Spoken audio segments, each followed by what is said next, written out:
Appreciate you joining me today. Hope you're having a good day. We're going to be thinking about the actual crucifixion today. Our hymn, it's the hymn, The Old Rugged Cross. On a hill far away stood an old rugged cross, the emblem of suffering and shame.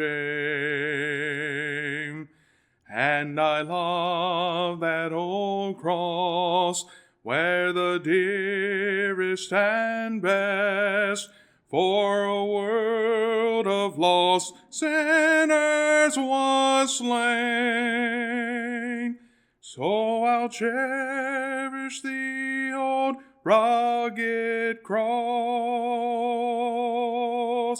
till my trophies at last I lay down. I will cling to the old rugged cross and exchange it someday for a crown. Let's look in John 19 today. Then he delivered him, speaking of Pilate, he delivered him to them to be crucified. Then they took Jesus and led him away. He, bearing his cross, went out to a place called the place of a skull, which is called in Hebrew Golgotha, where they crucified him and two others with him, one on either side, and Jesus in the center. Now Pilate wrote a title and put it on the cross, and the writing was, Jesus of Nazareth, the King of the Jews. Then many of the Jews read this title, for the place where Jesus was crucified, was near the city, and it was written in Hebrew, Greek, and Latin. Therefore the chief priests of the Jews said to Pilate, Do not write the King of the Jews, but he said, I am the King of the Jews. Pilate answered, What I have written, I have written. Then the soldiers, when they had crucified Jesus, took his garments and made 4 parts, to each soldier a part, and also the tunic. Now the tunic was without seam, woven from the top in one piece. Then they said therefore among themselves, Let us not tear it, but cast lots for it, whose it shall be, that the scripture might be fulfilled, which says, They divided my garments among them, for my clothing they cast lots. Therefore the soldiers did these things. Now there stood by the cross of Jesus his mother and his mother's sister, Mary the wife of Clopas, and Mary Magdalene. When Jesus therefore saw his mother, the disciple whom he loved, standing by, he said to his mother, Woman, behold your son. And he said to the disciple, Behold your mother. He thirsted, and yet all they gave him was a vessel full of sour wine, put it on a sponge. Gave up his spirit. We know what is said in parallel accounts. If not, you need to read the parallel accounts. But the first point I want to make, and there's so many points to make, but the charge was written. The inscription was written that was put on the cross. The King of the Jews. You know, when this is portrayed artistically, I don't know if I've ever seen the charge. You know, when people have the 3 crosses, because that's what they would do. It's like, this man is being put to death because of this reason. And so on one cross it would say a thief. On the other cross it would say a thief. On all those who Rome had crucified, it would say a thief or a murderer or whatever, a violent person who led an insurrection, an insurrectionist. It would say all those things. It would say the charge. And just here it said, a thief, and the King of the Jews. That was the charge. And the Jews didn't like how Pilate had written it. Pilate says, I've written what I've written. Why is he being put to death? Well, because he's the King of the Jews. And the Jews said, well, he said he was the King of the Jews. We have no king but Caesar. But this was the charge. jealousy, envious. But this is trying, they had false witnesses, fake witnesses, liars.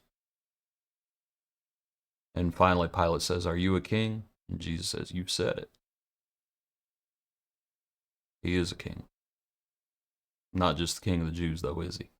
King of kings and Lord of lords. And our king dies on the cross. Then you have the clothes. You have the garment. And they're going to tear it to pieces. And then they realize that it's actually has some value to it. And so they cast lots for it so that it would not be divided. They didn't realize they were fulfilling prophecy, did they? They cast lots for the Lord's clothes. I wonder who made that tunic for him. I wonder if it was some of those women who were watching the proceedings. And obviously it's just a piece of cloth. But someone who valued Jesus probably made that valuable garment. And I wonder if one of those women didn't see. That's the tunic I made for him. And those Roman soldiers are casting lots for it.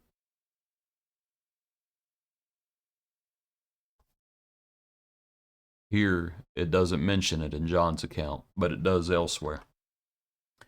He saved others, but he himself he cannot save. Isn't that sad? That there were people going by wagging their heads saying that, because what they were doing was they were recognizing the good that he had done. He had saved others. Now all they were operating by was what they could see. And so they saw him heal the blind. They saw him heal the lame. They saw him cure the man with dropsy, literally deflating in front of him. They saw Lazarus. So many people saw Lazarus coming back from the dead. He saved others, but he himself he cannot save. Of course he could save himself.